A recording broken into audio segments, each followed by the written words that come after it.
Fast forward maybe now to when you first started talking to EMI. Why did you start talking to EMI about stuff?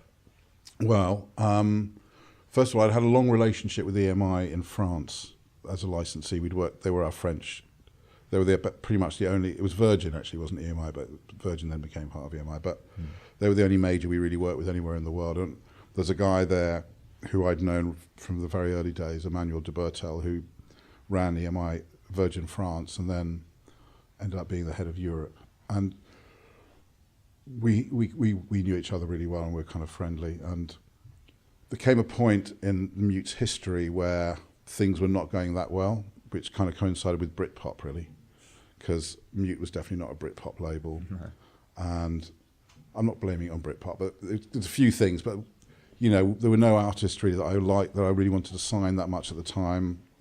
There was, you know, apart from, you know, some of the sort of more experimental techno records we were putting out, we were, you know, there was no exposure for any of our music. You know, nobody was really interested at the time. You know, and you know, I think we went into a bit of a lull really. I think I felt frustrated. I think the people at Mute felt frustrated. The artists felt. Everybody was just like going through a bad time. We were going through a bad time financially, and I wanted to do a kind of.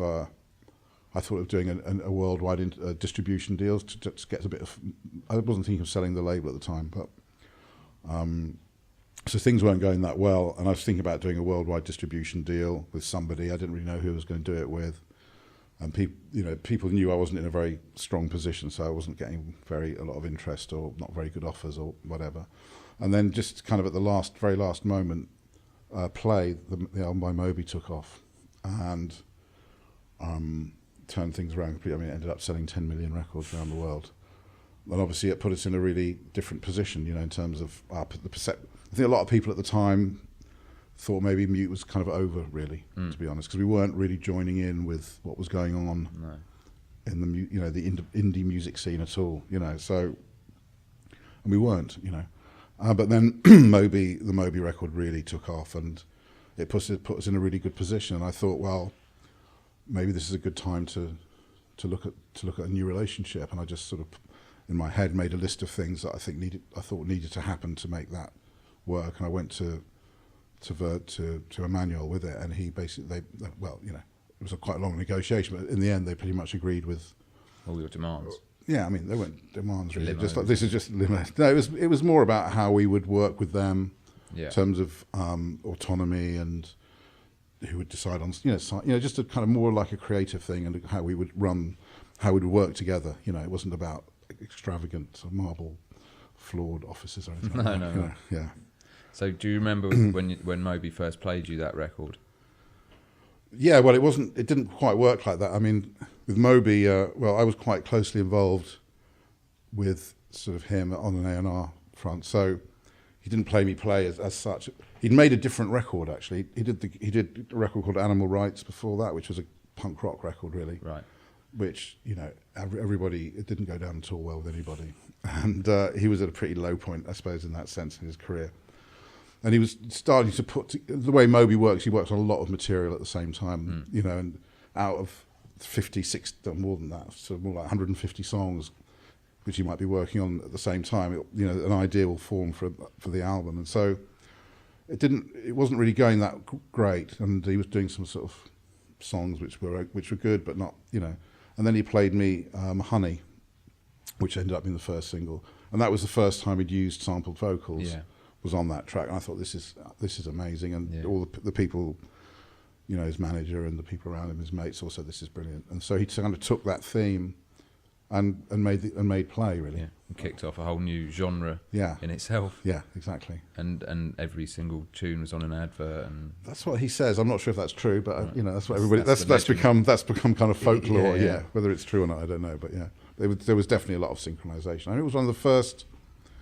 I think it was one of the first records to really be launched that kind of took off partly through that, because radio really wasn't playing it at all. No. Mainstream radio, and pressed at the beginning. I remember, never forget, it got a full page 0 out of 10 review in Melody Maker. So so that was, it wasn't exactly a high point when that record came out.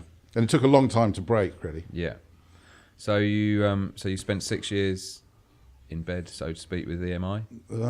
Yeah, 7, I think it is. Yeah, 7. Yeah. And then how did you wangle your way out of that one? Well, the thing is, I mean, a lot of things have changed from the time that I just made the decision to go there, in the industry in general, but also within EMI, and my relationship with them. I think one of the things that appealed to them at the time when I sold the company was because obviously I was going to continue working with them. We were going to continue work as a label, active label within EMI. Was that it was actually something different from what they were doing, and that there would be kind of good sort of, input from both sides to, we could make a contribution to them, not just about putting records, but about how we worked and having input into not running the company exactly, but into how they put their records out, et cetera, et cetera. And I thought that was quite a creative way to work, rather than just being a kind of another label. Excuse me. Emmanuel, the guy who I worked with, he left.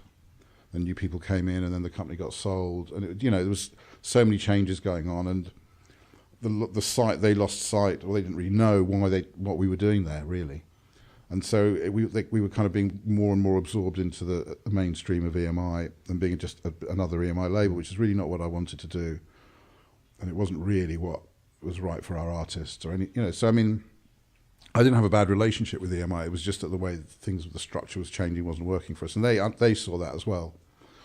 And so we kind of talked about it, and it was agreed that I would go independent. I would license the name so I could continue, because they obviously own the name, but I could continue to use the name, some of the catalogue. They would keep some of the bigger artists. Yeah. I would continue to work with them on those artists like Depeche and Goldfrapp. Right. And a lot of the other artists would come along, and the staff would come along to the new company. So it's an amicable arrangement. Yeah, amicable. Yeah, it is, because we're still working together. They still do some distribution for us. And I'm working closely with them on the artists who are still on EMI. So yeah. We're obviously talking about independent music and the independent chart today. So it's good to be independent again, I suppose. Yeah, it's good. I mean, it's. In the end, it wasn't working because as I said, we were being absorbed, and it became more and more bureaucratic, and that doesn't suit me really at all. So now it's great to be making my own decisions and be able to act on them rather than have to go through bureaucracy and stuff like that. That any large company, doesn't matter if it's a record company or whatever, have by their nature. So we're signing a few things, we really feel we can do stuff, and do some interesting things. I suppose running an independent label, it's got this sort of double-edged sword vibe to it, that it's incredibly exciting. You can stick something out and you don't have to answer to anyone. You can just take a punt on it and hope that it goes well. Equally, you've got staff to pay, and if it goes wrong, it's all on your head. So you're back into that kind of world. Yeah, I mean, it's not easy. I didn't say it was easy. It's like there's tons of pressure, different kind of pressure. But in a way, I prefer the kind of pressure where it's my decisions that make that affect things, not other people's decisions. At least as a group of people who work together, we can make decisions, and we know that we can live and die by those decisions. We're not subject to anybody else's, and I think that's really the main thing. Whatever it is, Great.